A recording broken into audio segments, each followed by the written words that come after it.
Hello বন্ধুরা, কেমন আছেন? নিশ্চয়ই ভালো।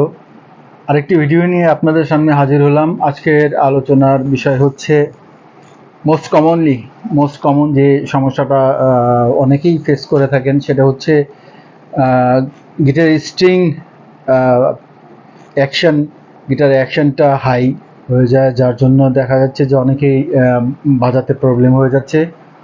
তো কি কারণে আমাদের গিটার অ্যাকশন হচ্ছে এবং আমাদের ফ্রেট থেকে গিটারের তারগুলো অনেক উঁচুতে অবস্থান করছে। তো এই সমস্যা নিয়ে আমি আজকে আলোচনার জন্য আপনাদের সামনে এসেছি। বিশেষ করে বিগিনারদের জন্য এই ভিডিওটা অনেক হেল্পফুল হবে বলে আশা করি। তো 5টা কারণে এই গিটার অ্যাকশনটা হয়ে থাকে। তো প্রথম নম্বর হচ্ছে ফ্রেট। তো ফ্রেট যদি আমাদের বাঁকা হয়ে যায়, বিশেষ করে আমরা যেটাকে বো বলে থাকি, যদি বাঁকা হয়ে যায় সামনের দিকে, তাহলে দেখা যাচ্ছে যে আমাদের গিটার স্ট্রিংটা উঁচু হয়ে যায়।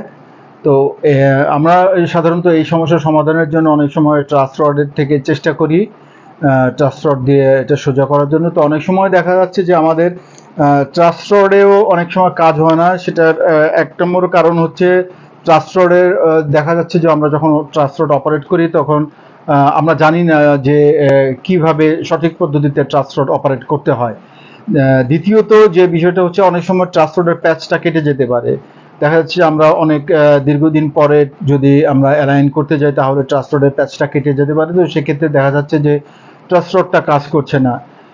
তো সেক্ষেত্রে এইভাবে যদি আমরা ফ্রেটটা সোজা করতে চাই, তাহলে দেখা যাচ্ছে যে এখানে কাজ হবে না।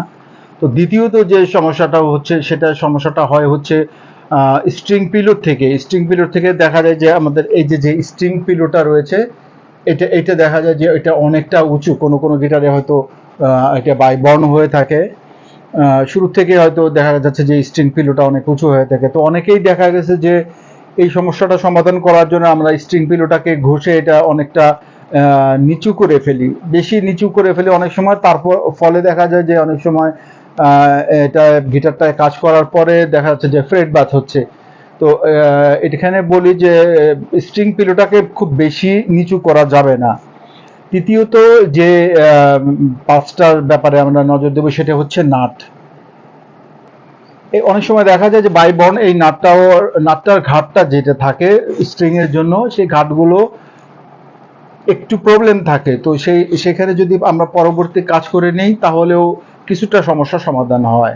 চতুর্থত যে সমস্যাটার ব্যাপারে আমরা আলাপ করব, সেটা হচ্ছে মূল ব্রিজটা। আমাদের এই মূল ব্রিজটা দেখা যায় যে অনেক সময় এই মূল ব্রিজটা এখান থেকে উঠে যায়, আমাদের এই পেছন অংশ থেকে উঠে যায়। এটা অনেক সময় দেখা যায় যে এটা উঠে গেছে, এবং যার জন্য দেখা যায় যে এখানে আমাদের গিটার অ্যাকশনটা হাই হয়ে গেছে।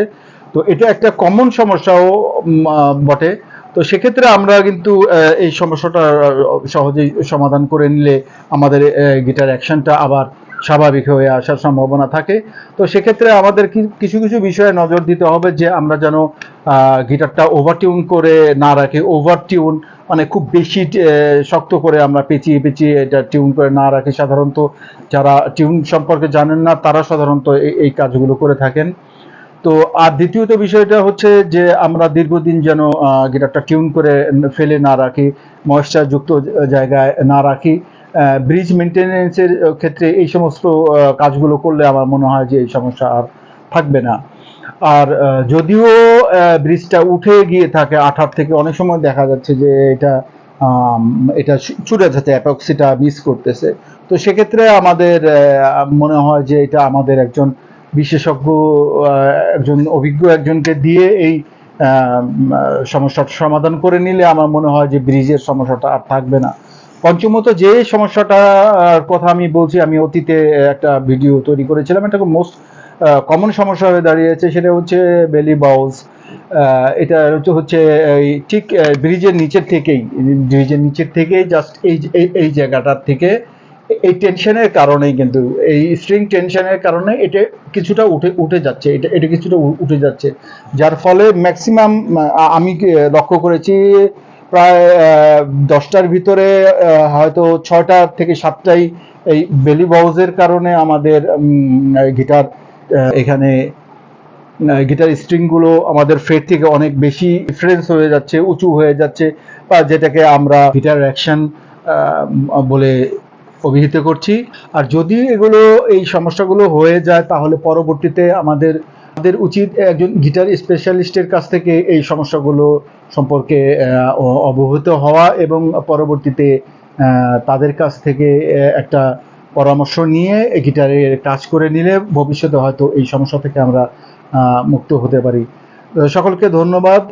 আমি আশা করব যে আপনাদের যদি আরো কোনো সমস্যা থাকে, বিশেষ করে যারা বিগিনার, যারা জানতে চান গিটার বিষয়ে, আপনারা কি বিষয়ে জানতে চান কমেন্টে আমাকে কমেন্ট করুন। আমি ওই বিষয়ের উপরে স্পেসিফিক্যালি আমি ভিডিও তৈরি করব এবং আমি যে 5টা প্রবলেমের কথা আজকে তুলে ধরলাম, বিশেষ করে গিটার অ্যাকশনের জন্য যে 5টা বিষয় জড়িত, তো আমি ভবিষ্যতে এর উপরে এটার সমাধানের উপরে এবং কিভাবে আপনারা অ্যালাইন করবেন, কিভাবে কি পর্যায়ে গেলে আপনারা নিজেরা অ্যালাইন করার চেষ্টা করবেন না, এই বিষয়ে ভিডিও দেব। আশা করি আপনারা সকলেই দেখবেন এবং ফলো দিয়ে সাথে থাকবেন। সকলের জন্য শুভকামনা রইল। আজ এই পর্যন্তই। আল্লাহ হাফেজ।